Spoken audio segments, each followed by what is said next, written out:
Tonight we report on the charges filed in the Burger King robbery and how not all carrots are alike. What's happening in sports, Bob? Moses Lake routs Davis on the pitch, and Wharton picks up a shootout win over Royal. I'm Alan Troop, and we have all this and much more on iFiber One News. From the iFiber One HD studio here in the heart of the Columbia Basin, this is iFiber One News. Your #1 source for local news, sports headlines, and our very own Weather Center forecast covering the entire Columbia Basin. This is iFiber One News, and it starts now.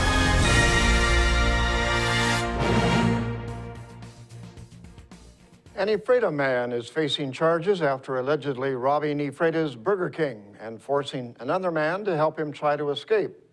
Prosecutors charged Aaron Shelton, a 31-year-old Ephrata man in Grant County Superior Court with robbery, assault, kidnapping, unlawful possession of a firearm, and theft. Shelton reportedly entered the fast food restaurant Sunday morning, walked behind the counter, and began threatening people with what appeared to be a revolver. Witnesses reported he was wearing a mask and holding a bag. He allegedly ordered the manager into the back of the store and demanded money, while 2 witnesses called 911. Shelton reportedly forced a driver into fleeing police, but the driver decided to strike a utility pole with the van instead of assisting. Shelton was arrested, and police discovered a mask, pistol, tan bag with money and other items in the van. The Red Cross held a blood drive in Ephrata on Wednesday and added some Halloween spirit for good cause. Reporter Devin Higgins has the story. The American Red Cross was in town on Wednesday for their fall blood drive at the Ephrata Recreation Center. Chris Moore, the local Red Cross coordinator, said that while donations have dipped in recent years, residents still came out and did their part for others. It's been on par with what it's been in the last couple of years, but we can look back to when I first became involved, and we would collect about 90 units of blood. We're down now. Our goal today, I think, is around 60. The event is sponsored by the American Legion, Post 28, and Auxiliary. Jane Montani said the Legion's job is to help donors feel welcome and comfortable when they give blood. The Ephrata community has been a very, very generous community for many, many, many years. And the American Red Cross has come and had a blood drive here at the Ephrata Recreation Center every other month for over 22 years that I am aware of. And the most important thing is that we make sure that people are here to give the gift of life, which is your blood. In Ephrata, Devin Higgins for iFiber One News. A man found driving a car during an August 22nd drive-by shooting in Moses Lake is spending a year in prison. Victor Ramirez, a 23-year-old Moses Lake man, pleaded guilty in Grant County Superior Court to unlawful possession of a firearm in the 2nd degree. Ramirez has 4 previous felony convictions and was sentenced to a year in prison. Grant County Sheriff's deputies received a report of a black Honda pulling into a driveway in the 9,000 block of Stone Road and firing gunshots at a home. After the Honda left, 5 people wearing red and black clothing got into a green car and left the house. Ramirez was driving the green car when a Moses Lake police officer stopped it on State Route 17 and found a loaded revolver in the driver's seat. A Moses Lake woman is serving nearly 20 years in prison after she helped to steal more than $19,000 in items. A Grant County Superior Court jury recently convicted Cecily McFarland, a 25-year-old woman, of burglary, 10 counts of theft of a firearm, and 3 counts of unlawful possession of a firearm. McFarland has to serve separate sentences for each count of theft of a firearm and unlawful possession of a firearm. According to state law, it led to a sentencing range between 19 and 25 years in prison. McFarland's boyfriend and co-defendant, Chad Faircloth, a 25-year-old Moses Lake man, previously pleaded guilty to residential burglary, 9 counts of theft of a firearm, and unlawful possession of a firearm. He was sentenced to 6 years and 10 months in prison. The couple broke into McFarland's ex-boyfriend's father's home while the victim was sleeping and stole 13 firearms, a television, Xbox 360, and other items. Faircloth and McFarland took multiple trips to the residence to get all the items. And now we take a look at people being sought by law enforcement. This is Sheriff Tom Jones with the Grant County Sheriff's Office. Each of the people you see here have a warrant for their arrest. If you see any of these people, we ask you do not attempt to detain or apprehend them, but call us at 509-762-1160 or send us an email at crimetips@co.grant.wa.us. If the person is presenting a danger, call 911. With your help, we can bring these people to justice and make our community safer. And we'll be right back after this. Attention business owners. The deadline is fast approaching to advertise in the 2015 edition of the Moses Lake Local Book. Don't be the only business left out. In print or online, it's the best way to reach your customer when they're ready to buy. Call today to place your ad by calling 877-738-9829 or by visiting us online at www.statewideyp.com. The Moses Lake Local Book Telephone Directory. Simply the best advertising. Hi, I'm Angus Lee, the Grant County Prosecutor, and I've spent my entire adult life committed to public service. As a younger man, I fought for our country in the United States Marines, and I was awarded the Combat Action Ribbon and the Purple Heart. For nearly a decade now, I've been fighting criminals here in Grant County. My trial record speaks for itself. I have convictions in over 90% of my jury trials, and I've personally prosecuted the most serious cases, and I've won. Angus Lee, the proven crime fighter. I'm Angus Lee, and I approve this message.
You don't need me to tell you that 4 and all-wheel drive time is on its way. But maybe you didn't know your local Toyota dealers are gearing up for the season with special savings on our top-selling 4 and all-wheel drive models. From tough Tundra trucks to our best-selling CUV RAV4 or Venza, the perfect blend of all-wheel drive with safety and style. Plus many others. The bottom line is exceptional 4 or all-wheel drive savings just in time for winter. For full details on these and other savings, visit any of your Inland Empire Toyota dealers. Toyota, let's go places. Hi, I'm Cindy Carter, your Grant County Commissioner. Currently, I serve the 92,000 residents of Grant County, working with over 700 employees, 11 different labor unions, and providing oversight to an annual budget of $131 million. I have served in this capacity for 7.5 years, working closely with each department and office, reviewing their individual budgets to ensure a balanced overall budget so the county can remain fiscally strong. I'm Cindy Carter. Please vote for me in the 2014 election as your Grant County Commissioner.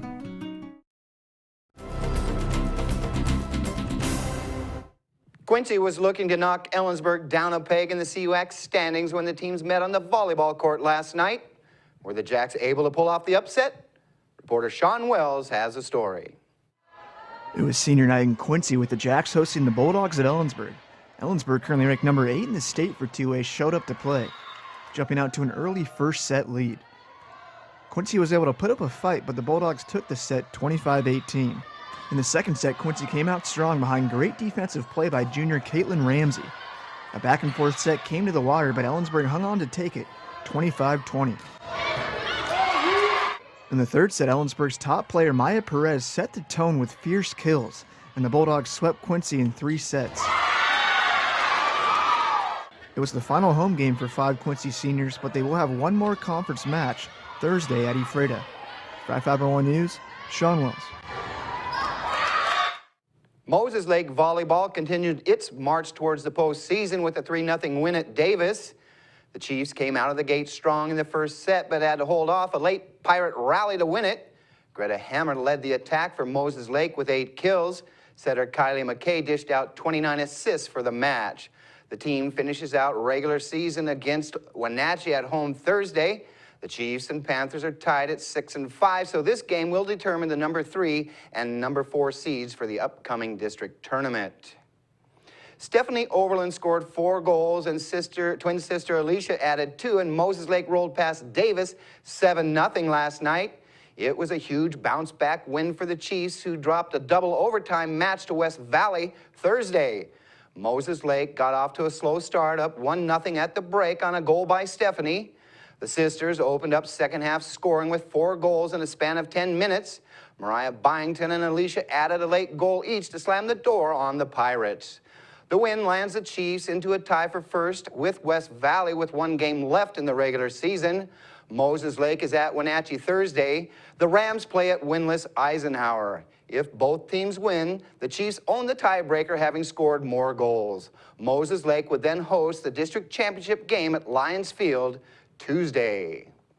Wharton closed out regular season play on the pitch with a 2-1 shootout win over Royal. The Knights led 1-0 at the break on an own goal off a Cougar defender. Jennifer Mendoza got the equalizer for Wharton early in the second half. The game went to a shootout to decide the winner after 2 scoreless overtime periods. Wharton finished with a 3-2 advantage to claim the victory. The Cougars will host Brewster in a first-round loser-out district match Saturday.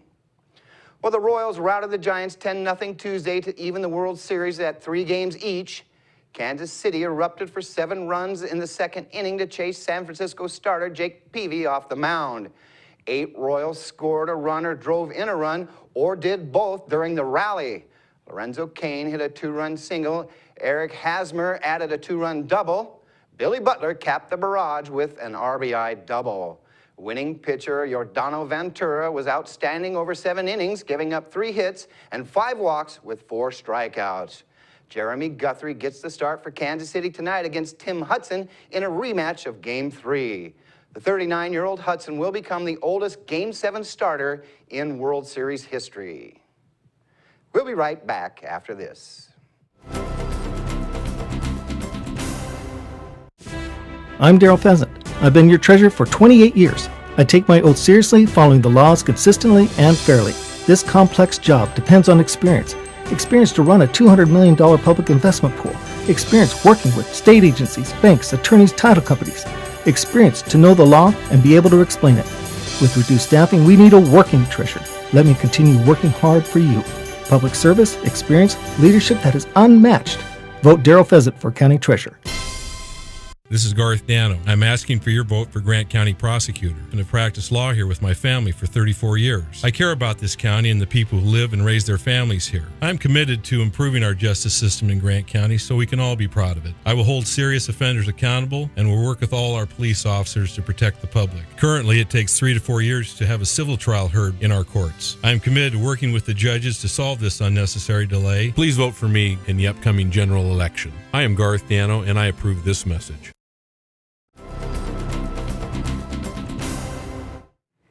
Our spotlight story tonight is about some unusually shaped carrots.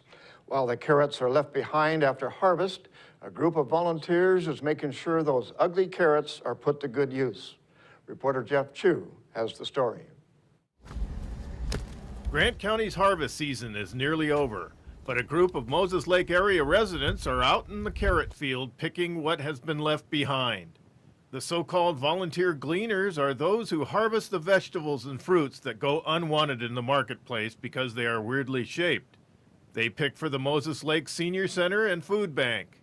Gleaners say just because the carrots look more like turnips or pumpkins makes no difference. They're still sweet and tender and can be cut up and cooked sight unseen. Rob Callum, who heads up the Gleaners, said they picked more than 500,000 pounds of produce last year. What do they pick? Just about everything they have here in the basin. That can be anything from asparagus to apricots.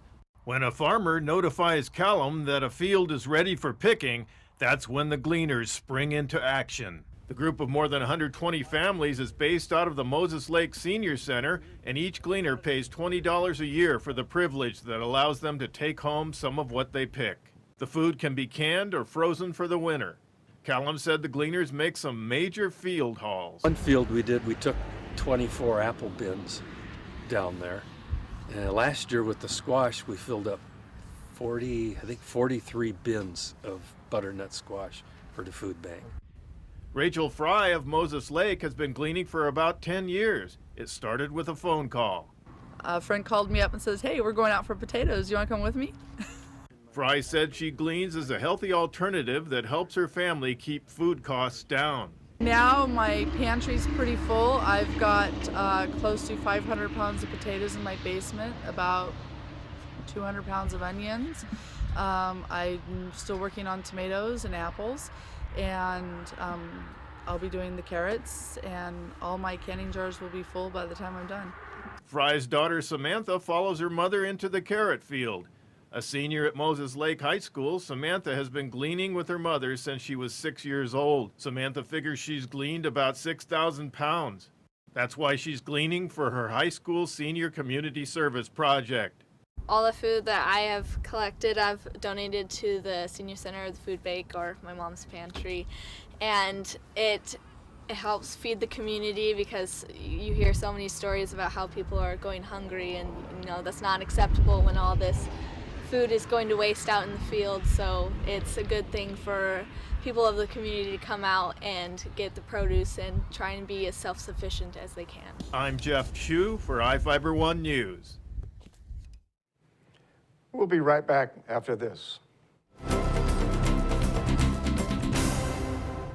Hi, this is Kelly Moore from Moore Furniture. I want to let you all know how excited we are about Sealy's new gel memory foam beds. Sealy has taken memory foam to a whole new level by infusing gel beads into the mattress to keep you from getting too warm while you sleep. They come with a 25-year warranty, and we've got them on our floor for you to try out. We also offer free delivery and in-house financing, so stop by and see us and get yourself sleeping good at night. Remember, whatever you do in bed, Sealy supports it. So come see us at Moore Furniture in Ephrata or find us on the web at moorefurniture.net. Papa John, pizza maker. Peyton Manning, playmaker. So how long you been making pizza? Over 30 years. You ever get tired of it? You ever get tired of throwing touchdown passes? Good point. Come on, man. Up your game with our new kickoff special. Get any large 2-topping pizza, only $10. Add a mega chocolate chip cookie for only $5 more. Better ingredients, better pizza, better football. Papa John's.